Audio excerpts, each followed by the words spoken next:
Let's go to Warwick in Queensland now and catch up with the leader of the Nationals and the Shadow Minister for Agriculture, David Littleproud. Thanks for joining us, David. I haven't spoken to you since you took the top job. Congratulations. Monumental task, isn't it? 3 years of opposition ahead at least.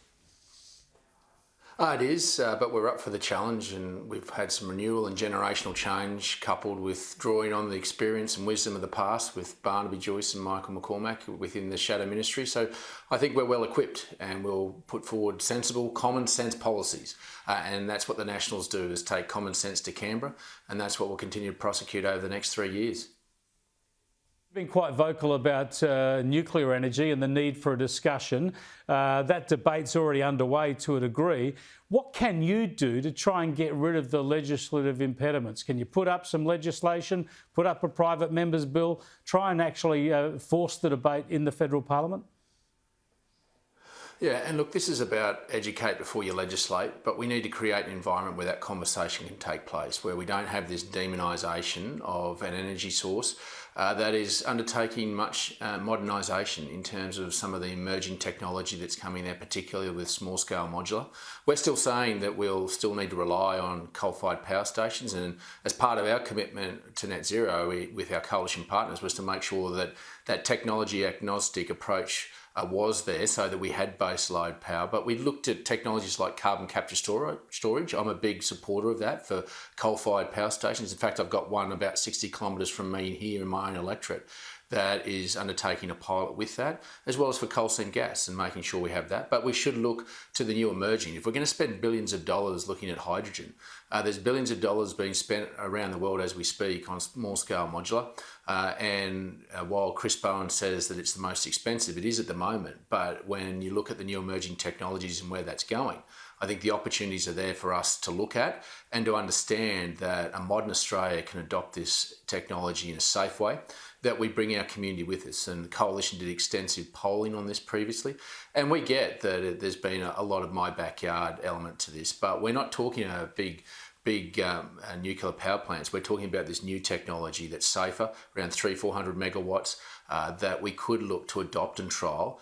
But we need to bring the community, and I think what I did was to try and take the Prime Minister's hand after he came out and made grand statements around wanting to make a new political construct, to have a National Energy Summit, where we as political leaders should come together and have that conversation where we bring the community with us and that they learn about the opportunities, the risks, and the costs, and make sure that it's an informed decision. That's what political leaders should do, but instead I was howled down, and that's disappointing because it seems to be hollow words from the new government about a new political construct, but the Nationals will continue to be constructive in this. I think it's a slow burn, but we're not going to give up on it because I think we need to keep our eye to the future, but we also need to keep our eye to what's happening around the world because it's going to save us a quid in having to undertake that research ourselves. But we're a smart nation that can adopt it and adapt it here in Australia if we can bring our community with us. And that's about making sure that journey starts with conversation, then with legislation. Well, given what we've seen the national electricity market suspended for the past week, we've seen a national energy crisis. It's obviously come hot on the heels of 9 years of coalition government. Doesn't that already demonstrate that we've gone too far down the renewables path without firming up our supplies with dispatchable power? Well, there's the short-term issue here and the long-term. The short-term has been around some of the damage and just the scheduled maintenance to our coal-fired power stations, some of which are in my own electorate. But it's also been about the fact that we have looked to put an technology-agnostic approach from the way that we looked at this, because we've got 70% of the energy on the eastern seaboard is delivered through reliable coal and gas. And you can't move quickly to renewables because the battery storage capacity is not there. And so all you do is move away from affordable, reliable energy. And so our method of this was around a slow burn in making sure we reduced emissions. But we did that in protecting traditional industries like gas and also coal in carbon capture storage. And making sure that we also looked at new technologies, whether that be hydrogen, but complementing with other ones like nuclear, if we can get our society with us. We have a lot of talk and not enough action on this. We're caught short of the dispatchable power, and we need to get cracking. And I suppose that's what you've got to do, get the government to get cracking now and private enterprise. Just briefly, a couple of issues I want to get run by you before I let you go. First up, labour shortages. We're starting to hear about them right across the economy. Are they particularly bad in the agricultural sector?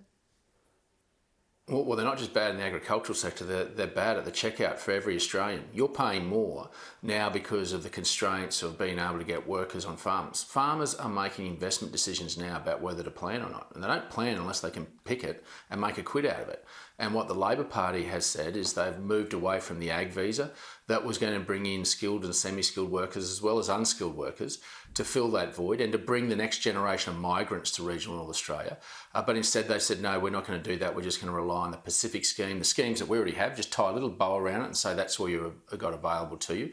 So every time you go to the checkout, you should see this Labor government's face in that bill, because you're going to pay more, because supply has gone down, because farmers can't plant, because they're not going to pick it, they're not going to spend the money to invest in a crop if they're not going to get it off. So this means that Australians, the inflationary pressures we're seeing are going to stay there because the AW, the Labor Party's political masters, have said you can't have an ag visa. Yet Anthony Albanese has come out and said he's going to fast track visas for the construction industry, for health and aged care and all these, and we're all for that. But why is he got such a bent against the agricultural sector? The AW has gone out and demonised Australian farming families, and you're paying the price for it. Farming families do not exploit them as a whole. There's a small cohort that's done the wrong thing, but as Australians, you weed them out and you make sure you have that labour supply there. We move away from transient supply of labour in the agriculture sector to one where we grow regional Australia with migrants. That's the smart way. We provided the biggest structural change and the Labor Party has just come in and swept it away. And so every time you go to that checkout, just remember Anthony Albanese's face when you pay that bill for increased costs, whether that be for lettuce or avos or anything else. Yes, indeed, the old $10 lettuce. David Littleproud, just briefly before I let you go, your former New South Wales Nationals colleague, John Barilaro, the former leader of the Nationals in New South Wales, Trade Commissioner for New South Wales in New York. Is this not the classic jobs for the boys? Well, look, I understand. I heard from the Premier today in question time that there was a process at arm's length. I'm not going to get involved in New South Wales politics. John's been a loyal servant of the New South Wales people and a big and strong advocate for New South Wales. So I'll leave it for New South Wales politics. As a Queenslander, I can tell you if someone gives me gratuitous advice from New South Wales, I normally tell them to take a running jump. So I don't intend to get involved in New South Wales politics, particularly being a Queenslander. Yeah, but jobs for the boys is jobs for the boys, right? I mean, it's an obvious case. Oh, look, John still has, you've got to appreciate, John's been on not only the national stage, but international stage as well. So just because he's a politician doesn't mean he has a skill set that can't advance the cause of New South Wales. I don't think you have to go to university and have a diplomatic background just to be able to represent your country. Mate, I was the youngest in federal cabinet with a year 12 education, and I swung with the best of them. So I don't think we need to look down our nose just because you're in politics. If you can add value, not looking down at his nose. It's a good job. A lot of people could do it. The fact is he's got it, though. That's the point. Thanks for joining us, David. I appreciate your time. Anytime, mate. David Littleproud there, the Nationals leader.